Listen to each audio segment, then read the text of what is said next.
Assalomu alaykum qadrli teletomoshabinlar. Siz salomat bo'ling ko'rsatuvining yangi sonini tomosha qilyapsiz. Avvalgi ko'rsatuvimiz efirga uzatilgandan so'ng yurtdoshlarimizda katta qiziqish uyg'otdi desak, mubolag'a bo'lmaydi. Sababi klinikani operatorlarining aytishlaricha, bir kunda yuzlab qo'ng'iroqlar bo'lib, ko'rsatuv ularga ma'qul kelganini va bu galgi ko'rsatuvimiz orqali kasalliklar haqida batafsilroq ma'lumot berishimizni iltimos qilganlar. Shu maqsadda biz Monodomo shifo klinikasiga tashrif buyurdik. O'zbekiston Respublikasi xususiy tibbiyot tizimi rivojlanishiga o'z hissasini qo'shgan. Umurtqa pog'onasi disk churrasini jarrohlik amaliyotsiz davolash uslublarini O'zbekistonda amaliyotga tatbiq etgan. Tayanch harakat tizimi kasalliklarini zamonaviy va xalq tabobati uslublarini uyg'unlashtirib, davo uslublarini ommalashtirgan. O'zbekiston Respublikasi tibbiyotiga birinchi bor zarbali to'lqinli terapiya uslubini qo'llagan va tatbiq etgan. Xalq hurmatiga sazovor bo'lgan olim, tibbiyot fanlari nomzodi Omon Hajayev boshlagan va rivojlantirgan davo uslublari Omon Hajayev barpo etgan Monodo Omon klinikasida davom ettirilmoqda. Klinikada Omon Hajayevning ishonchini qozongan shogirdlari sidqidildan ustozning ishini davom ettirishmoqda. Monodomo shifo klinikasida bo'yin sohasidagi 4 mm gacha, bel sohasidagi 6 mm gacha bo'lgan disk grijalari, birinchi va ikkinchi darajali tizza son bo'g'im artrozlari, shuningdek bosh, bo'yin, yelka, ko'krak, bel, qo'l oyoqlardagi og'riqlarni operatsiyalarsiz, kimyoviy dorilarsiz, Shvetsariya, Buyuk Britaniya, Yaponiyada ishlab chiqarilgan zamonaviy apparatlar va tabiiy malhamlar bilan davolanadi. To'liq ma'lumot uchun YouTube'dagi Monodomo kanalimizga kiring. Tugmachani bosib, a'zo bo'lishni unutmang. Qadrli teletomoshabinlar, sizning savollaringizga batafsil javob olish maqsadida Omon Hajayevning shogirdlari Jo'rabek Erkinovichga murojaat qilamiz. Assalomu alaykum. Bugun ko'pchilik yurtdoshlarimizni qiziqtirayotgan bir savolni taqdim etamiz, ya'ni bo'yin grijalari nimasi bilan xavfli va ularning asoratlari haqida ma'lumot berishingizni so'raymiz, marhamat. Darhaqiqat bugungi kundagi disk churralari dolzarb muammo. Shu jumladan bo'yinda uchraydigan disk churralari ham o'z dolzarbligini saqlab kelmoqda. Birinchi o'rinda bo'yin umurtqalarining anatomiyasi bilan ma'lumot beradigan bo'lsak, odamda 31 dan 33 tagacha umurtqa suyaklari tanasi birlashib, yaxlit umurtqa pog'onasini hosil qiladi.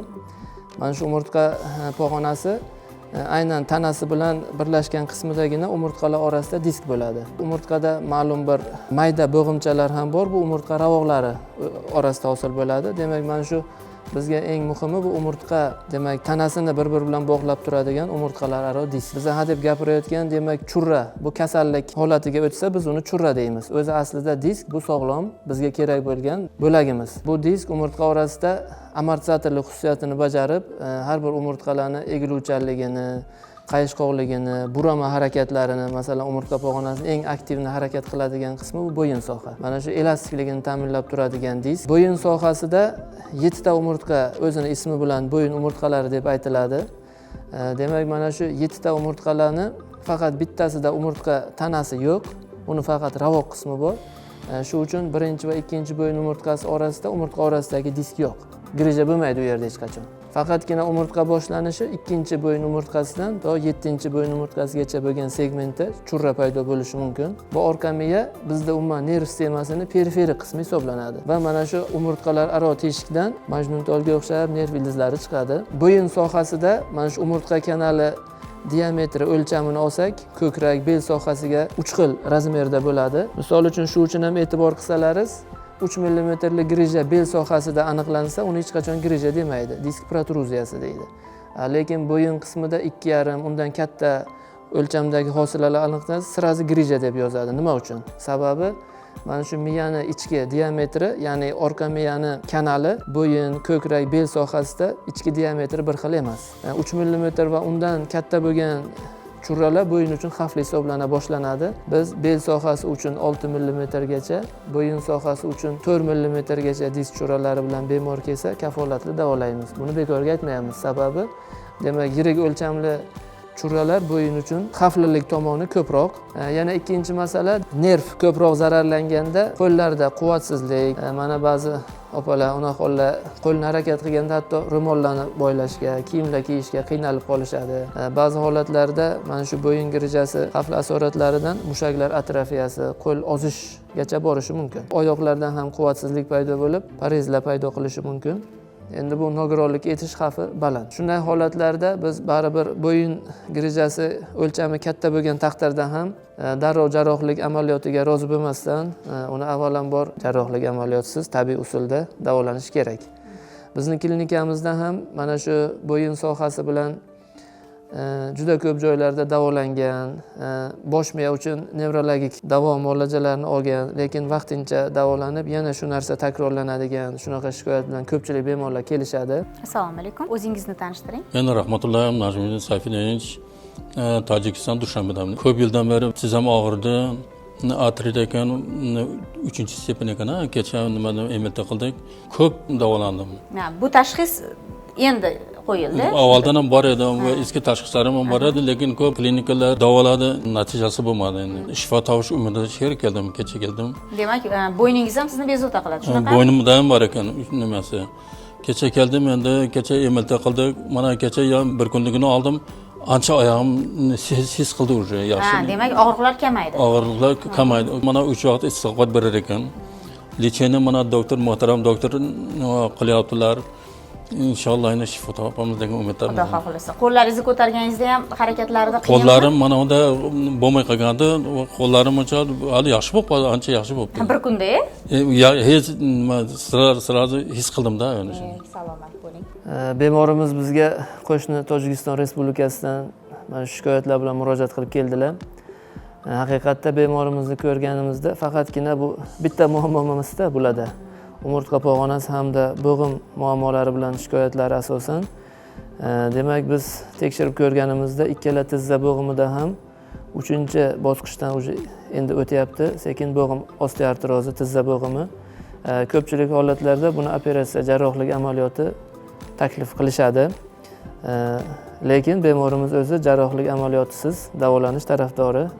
Mana o'zlari ko'rinishlaridan baquvvat ko'z tegmasin, lekin qo'ldagi mushak kuchi bunaqa emas. Ushlab turing, qattiq ushlang. Hop, ushlay olmayaptilar mana. Ushlang, ko'tarishga harakat. Og'riydi. Qo'ymayapti. Bo'yin harakatlari yaxshimi? Bo'yin harakati. Mana. Bo'yinni. Mana chegaralangan, e'tibor qilinglar, bo'yin qimirlamaydi boshqa. Chegarlaydi. Teskarisiga. Mana. Tana ketib qolyapti gavda bilan. Xo'p, hozir mana shu yelkalaringizga qo'lga kuch berishga, shu og'riqlarga ishlaymiz.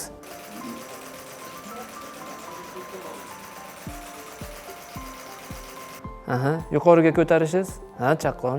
Boshni orqasiga yetishingiz. Orqadanchi? Orqadan ham bemorlar boryaptimi? Yo'q, kamtar bor endi orqada. Bugunga. O'tiring. Bo'yin harakatlaricha? Bo'yin harakatlari yaxshi bo'lib qoldi, tumqillar. Chapga o'ngga burashi. Ancha qimirlab qoldi. Ancha qimirlab. Qo'lingizni kuchini ko'raylikchi. Men qo'lingizni pastga bosaman, ko'tarish kerak ekan. Ko'tarish kerak. Har holda mana qarshilik ko'rsatdi. Yengillik sezdingiz? Yengillik sezdim. Endi mana shu zarbali to'lqinli terapiya muolajasini har 3 kunda 72 soatda bir marta ruxsat beramiz qabul qilishga. Jami 10 marta olish kerak. O'zbekiston Respublikasi xususiy tibbiyot tizimi rivojlanishiga o'z hissasini qo'shgan. Umurtqa pog'onasi disk churrasini jarrohlik amaliyotsiz davolash uslublarini O'zbekistonda amaliyotga tatbiq etgan. Tayanch harakat tizimi kasalliklarini zamonaviy va xalq tabobati uslublarini uyg'unlashtirib davo uslublarini ommalashtirgan. O'zbekiston Respublikasi tibbiyotiga birinchi bor zarbali to'lqinli terapiya uslubini qo'llagan va tatbiq etgan. Xalq hurmatiga sazovor bo'lgan olim. Tibbiyot fanlari nomzodi Omon Xo'jayev boshlagan va rivojlantirgan davo uslublari Omon Xo'jayev barpo etgan Monada Omon klinikasida davom ettirilmoqda. Klinikada Omon Xo'jayevning ishonchini qozongan shogirdlari sidqidildan ustozning ishini davom ettirishmoqda. Monada Omon shifo klinikasida bo'yin sohasidagi 4 mm gacha, bel sohasidagi 6 mm gacha bo'lgan disk grijalari, birinchi va ikkinchi darajali tizza son bo'g'im artrozlari, shuningdek bosh, bo'yin, yelka, ko'krak, bel, qo'l oyoqlardagi og'riqlarni operatsiyalarsiz, kimyoviy dorilarsiz, Shveysariya, Buyuk Britaniya, Yaponiyada ishlab chiqarilgan zamonaviy apparatlar va tabiiy malhamlar bilan davolanadi. To'liq ma'lumot uchun YouTube'dagi Monada Omon kanalimizga kiring. Tugmachani bosib, a'zo bo'lishni unutmang. Yapon olimlarining bir gaplari bor. Yoshlik keksalikni ta'minlash uchun beriladi. Yoshimiz ulg'ayganda sog', salomat va baxtli yashashimiz uchun yoshlikda bizga berilgan imkon, salomatlikning qadriga yetmog'imiz lozim. Aziz teletomoshabinlar, ko'rsatuvimiz orqali sizga kerakli bo'lgan ma'lumotlarni taqdim eta olgan bo'lsak, bundan benihoya mamnunmiz.